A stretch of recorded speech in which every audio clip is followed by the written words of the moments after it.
Hey everybody, welcome back to my channel. Ms. Nene here. I wanted to start this video off first with a couple of announcements. I created a Facebook group for crafters, people who like to craft, create, whether it's drawing, photography, knitting, acrylic pours, making jewelry, you name it. It doesn't matter. If you're a crafter and you like to craft and create beautiful things, then you should join this group. The group is free, and it's fun to sit there and watch other people's, look at other people's crafts and comment on them, and they comment on yours, maybe give you a little bit of advice or some inspiration. So I'm going to leave the link to my Facebook group in the description below, so you can just click and join. Also, I also linked links to where I get a lot of my supplies, a lot of my paints and things like that. I will link that also in the description along with some coupon codes, because we all love discounts. So yeah, I guess that's it. So I'm going to stop rambling on here and I'm going to get to this video. See you in a second. Hey everyone, welcome back. Today I'm working on an 8x10 canvas, a very small canvas. You're going to see that I'm going to change this painting right before your eyes. I had an idea. It did not work out the way I wanted it to, and then ended up changing it, halfway through. And I think the results turned out much better. It's the unplanned things, I think, that always turns out the best sometimes. So sit back, enjoy the video, and I'll see you at the end.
Hey guys, I'm back. So as you can see, my struggle in the beginning part of this pour, and so I decided, okay, it's time to do a swipe to save this painting and the paint that's on this canvas, because I hate wasting stuff.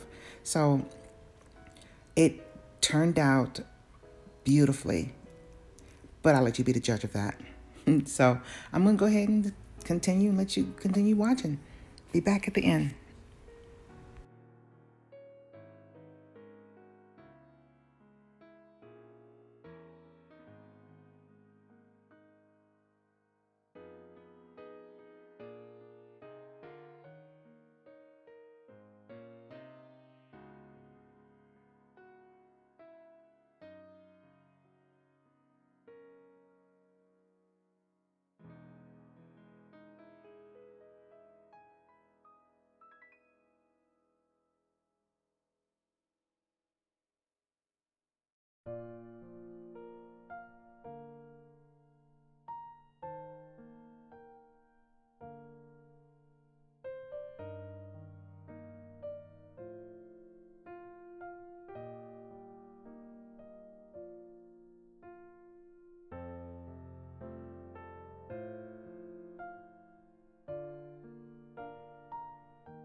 Okay, well, here it is.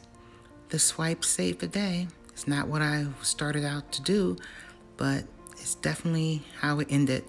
And I think it turned out good. The colors are gorgeous together, the cells and everything. So here is the dry results. There it is. Yeah, I felt like it needed a little something something. So after it dried, I decided to stencil in this gorgeous gold unicorn. So now it's complete. So what do you think about it? I love to hear your comments below. If you like this video, please like and subscribe and hit the notification bell so you know when I'm doing more projects like this. But this one was fun. I love how it turned out, even though it's not the way I started it. So I will see you in the next video. Thank you again for your time and for watching. See you soon. Bye-bye.